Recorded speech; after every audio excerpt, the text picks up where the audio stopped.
Hi, my name is Joe Jackson. I'm an interviewer, journalist, author, and a broadcaster. I've also recently begun to do a podcast series called The Joe Jackson Interviews. It's based on roughly 1,400 interviews I did over more than 30 years while working for all the major media outlets in Ireland. But as of today, July the 26th, 2020, not all the tapes are edited and processed in terms of digitisation. Even so, yesterday Peter Green died, and I've loved Green's work since I was a kid who related to those lines, "I can't sing, I ain't pretty, and my legs are thin."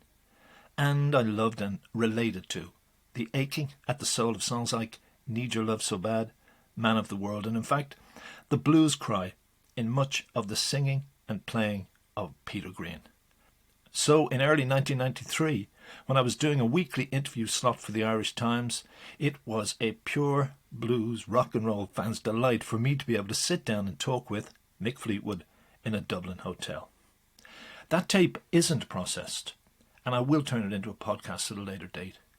Yet today, a day after Peter's death, I will mark his passing and celebrate his memory and mourn his death this way, via a podcast, and by sharing with anyone who feels as I do today in terms of Green's death, the part of my chat with Mick Fleetwood about the Elmore James mimicking blues bass of the original Fleetwood Mac, how that then evolved into something symphonic and shatteringly brilliant, and increasingly demented, courtesy of the ever-darkening psyche of Peter Green. This part of our chat ends abruptly, but then so did Peter's life. So can life itself during a pandemic. Stay safe, but now let's go back to 1993. I'm going to bounce questions. There's a rough chronological sequence to the questions, but I'm trying to avoid just going boringly through it, and it's tied into the CD set. So the first single on it is kind of reflects what you have described as the fascination with Elmore James, which was running through London at the time, plus Jeremy's own particular fascination. Why is it credited to Spencer? Why is it credited? Yeah, isn't it Elmore James? It's a variation on Elmore James's. Well, yeah, his that was one of Jeremy's songs. But Jeremy absolutely was. And it's not a direct lift of an Elmore James lyric and melody, is it? I would say it is. Yeah, I would say it's very close to a. Because really, you dust my broom, you're straight in there, you know. No. I mean, all we did on the first album, for instance, there is. Actually, one thing that was turned out to be, for me, actually a shame. We couldn't put the Elmore James titles on this album, unfortunately, because the publisher, when you're doing a box set like this, which is very boring, but you have to do what's called a 3/4 rate, where the publisher, in essence, agrees to take a lesser thing because there's so many songs, right? And there's like a blanket. Deal done, and for whatever reasons, which I thought was insane, they wouldn't agree to it, so we couldn't use. Not that with your question it matters, but I mean I feel that the stuff that's on there certainly demonstrates what Jeremy was all about. You know? Sure. But that was a shame. But certainly Fleetwood Mac was Elmore James. Sure. Yeah, but not the only band. You know, when you say he was a dominant influence over a lot of musicians at that point in London. Yeah, but most certainly, as far as I'm aware, the people who are literally doing, the Shake Your Money Makers, one after the other, was Fleetwood Mac. Okay, and hence Jeremy Spencer. Right. Yeah. There are two readings. There are two views of that. I mean, black revisionists or activists would say that it's the white bands reappropriating black culture. Other people would suggest that bands like Fleetwood Mac in particular took a basic blues format, and whether it was adding strings to Need Your Love So Bad or being influenced by Ralph Vaughan Williams on the second part of Oh Well, that you pushed the blues in places blacks weren't doing and hadn't done and mightn't have done if whites hadn't taken over. You know what I mean? All I can say about certainly something that became apparent to me and John when we listened to like tons of stuff which didn't make it because there's just not enough room on here. In fact, there should be another box set of some of the old stuff that we found that it wasn't appropriate and there wasn't room, just because of the nature of what we were doing. We're trying to cover the whole gambit. But I mean, we made no bones about it. If I remember correctly, which is I think the case, we made a stalwart attempt, if you like, to not only, I suppose, in our own naive way, educate people into this is the stuff to listen to. Right. This is where all our heroes were not taking a back seat. In Elmore James' situation, for instance, that's what we were doing. We were literally copying Elmore James verbatim. Right. You know, and Jeremy was a clone. Sure. And a very good one, I might add. You know, and Jeremy didn't develop into anything else really. Right. He certainly had his next love was revamping rock and roll. Do what? From Well, there's a trace of that in the CD set too, and the string along. Yeah. And again, he did that very well. And that, because Jeremy, if you like, didn't develop, was the reason Peter, ostensibly, and certainly with my support, brought Danny Kerwin into the band. Right. And of course, at that point, you can see them play on the development of a strict blues format changing.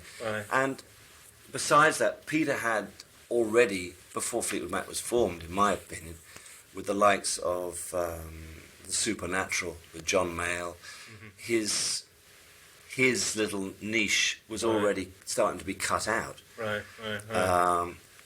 So how do you view it like? Jeremy was a lazy bugger, you know. But do you encounter that from blacks who say it was just appropriation of black culture? Like no, what I encounter or praise because you extended it further. Luckily, because I seriously do feel that we were really bloody good, actually. Right, but the two things they acknowledge that, especially Peter Green. I mean, he to this day, not only with white musicians, you know, this terrible white and black, but you know, Buddy Guy, B.B. King, and B.B. I can't say I see him every day for a cup of tea, but I do know him. You know, well, he will always ask after Peter. Has nothing but absolute respect for Peter he was the guy. Well, B.B. King would very much identify, and maybe has aspired towards the blending of orchestras with blues, a symphonic look. Ralph Vaughan Williams. Sure. Yeah. I mean, so they certainly, and I don't see that often credited, I only thought of it last night, that classical, maybe it wasn't cool for rock critics to see the connections, but you have it in the book, to take influences from those areas that you would not expect guitarist, blues-based band in the 60s to be listening to Ralph Vaughan Williams. That's true. And an orchestral counterpoint. I mean, was there any tension? Because blues purists would have felt that an orchestral counterpoint to two guitars and one guitar or vocalist is off the wall, or is impurifying the form. Was there any tension? Yeah, I suppose there was. I mean, in terms of people who followed Fleetwood Mac. Yeah. But that was part and parcel of it. All happened at the same time because people, the staunch followers and they were incredible, and a lot of them are still around to this day. Fans, they were ruffled, but they didn't go away. They were still they were still there shouting out, "What's all this crap with all albatross?" and you know, with strings and and why can't we do that? And where's my money, man? But they were still there, you know. So we faced all that sort of thing of, are you sold out? Even at that point, 68, 69, right? 69, yeah, but I mean, hey, don't get me wrong. I mean, we everywhere we went, there were packed houses. It was fantastic. But there were a few of our regulars who didn't understand, and I think they went with, you know, and I think the evolution of the band. Yeah. How much of that does reflect the kind of fragmented consciousness reflect drug use too? I mean, musical patterns breaking up is this century. So how much of that, like when you're creating Fleetwood music, Mac at the beginning? No. Yeah, none of it at that point. No, I truly don't. None. Even the Moroccans, You know, I really don't think so. I mean, we were not heavily. You know, we liked our little hash smoking stuff, but I'm talking about the early ones. The early it was a couple of pints and Was it? off to the gig. Right. It was So not. It was not a big But scene. with Peter, after he had the original LSD trip that you write about, Well, would that not have kind of broken up his consciousness, which then was reflected in a more free-form shape to his music? And I'm not saying it in a negative way. I'm saying I'm just trying to figure out exactly offhand when exactly how that was. one followed. Well, the got a LSD time trip reference? was before before the first album, wasn't it? That was have been 66, 67. Oh. And then the music all followed after that. It just. And there's there is. Hey, you may well be right. It just didn't seem. And I'm not trying to. I understand what you're saying. Right. That, all I can say is that the whole consciousness of us as friends and the sort of things we did and talked about seemed truly, even to this day, very. Later, I would say, well, absolutely. The German jet set and the whole. Yeah, we can talk a bit about that when we get to it. But I'm talking about the early... Because, the terror that's evoked in Green Man Alicia and all that... Now, I know you say that was of a nightmare, but it also could describe something brought on by LSD or by somebody starting to fuck up inside. You know what I mean? Yeah, but that's the last thing he did with Fleetwood Mac. That's true, yeah. And I agree with you, and I've been... Well, I mean, obviously, I've thought while I was doing this, putting this together, that and the book, it was like literally seeing a life flash in front of you. It did. I think it probably sobered me up, or had something to do with it, because I'm. What, doing the book and having to look at that again? Well, I think it's weird that by the end of working on those two things, it was not too long after that. In fact, pretty on the nail. I sobered up. There were a couple of other reasons, but I'm just. Sure.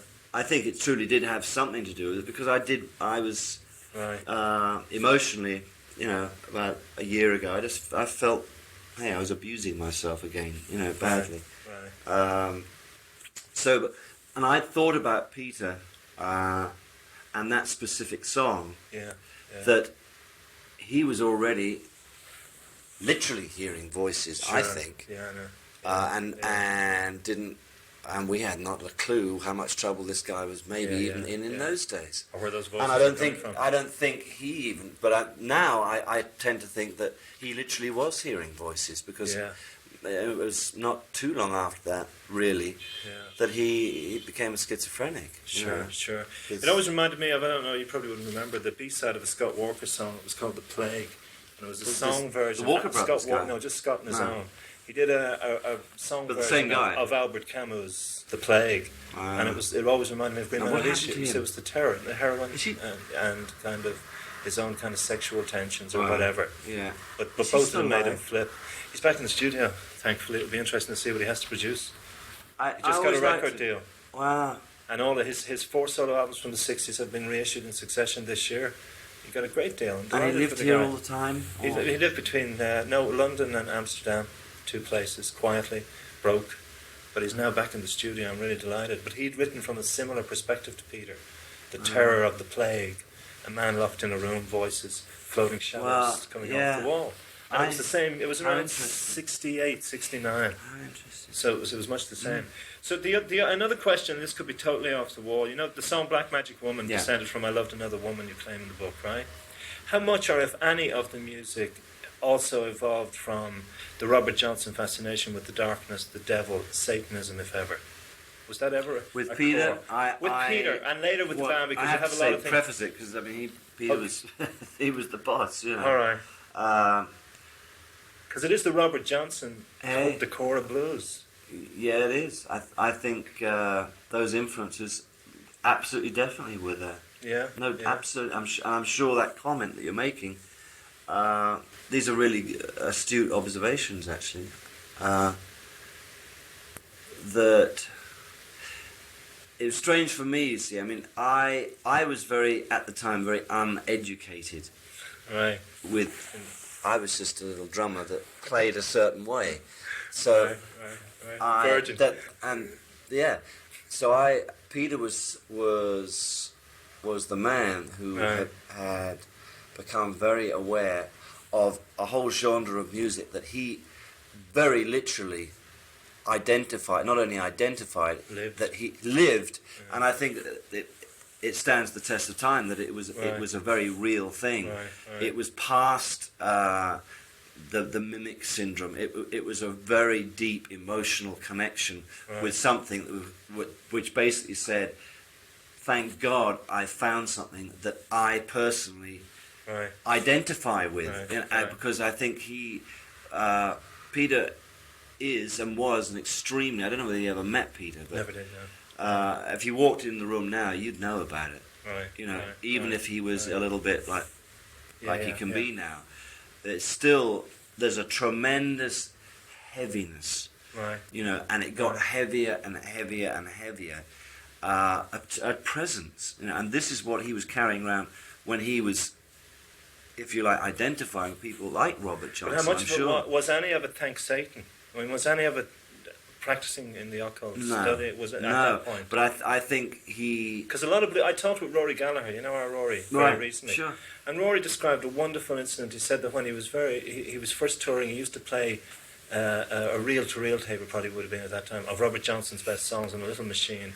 And he played it 5 nights in succession on his own in his hotel room. And on the 5th night, and some of this may be Catholic Irish fear, he felt that he was being sucked into something emotionally that he became suddenly terrified of. And that's as far as he wanted to tell me. But he said he felt like he was... Now, whether that was his concept of it, that he's pulled away. But he said there are a lot of blues musicians in particular, and maybe in America, because I've been in Memphis and those places, where people feel this is as much a part of the culture we have to explore if we want to get to the core of the music. So I'm wondering how much of that carried over. I have to say that I was very unaware of that. It was never a point of departure, realization, or discussion, or anything else. Whether Peter inadvertently tripped into that, I tend not to think so. But the more that you're sort of bringing it up, I wonder. Well, you have to think of all the songs. Peter's. If you look through his dossier, there's a lot of those dark connotations. Whatever darkness things in there. Whatever darkness he's tapping into, it's coming from somewhere down there. Well, he or down there. Yes, you see. I mean, this is an interesting. You're making me think now. I have to say that just in terms of the band and me being, I was really close to Peter, though he had two sides, and one side did take over, and that was something which, if you like, to me, he ended up flipping out. Whether this would have happened normally without being involved, who knows, or without the excursions on acid, which... But isn't that the key question? Because you often do see it attributed just to LSD, which is like the symptom. It's like, what does LSD, or did LSD trigger in Peter Green? If he has become the classic rock and roll casualty in that sense, you have to say, what was it the drug connected within him? Because you and I know that there are countless people who have taken or who took it for years and were not sent into that kind of catatonia or depression or schizophrenia. So it had to be something within him rather than the imposition of LSD. Unless I think so. I personally with the mind that it's just a question of saying, yes, it might have been in him, but it might never have come out. This guy might have been able to function far better in this world had X, Y, and Z not happened. And I believe that too. But the real cruel way of looking at it, I always think that whatever's in there is in there anyhow. And it's like, would Danny Kerwin have become a raging alcoholic? I think probably yes. But I'm on the other breath I bet this sped it along a bit. Putting this guy who was just not cut out to being in this business, and I think that's true too. Hi, Joe Jackson here again. I thank you for listening to this edition of the Joe Jackson Interviews podcast. More can be heard on my website, joejacksoninterviewer.com.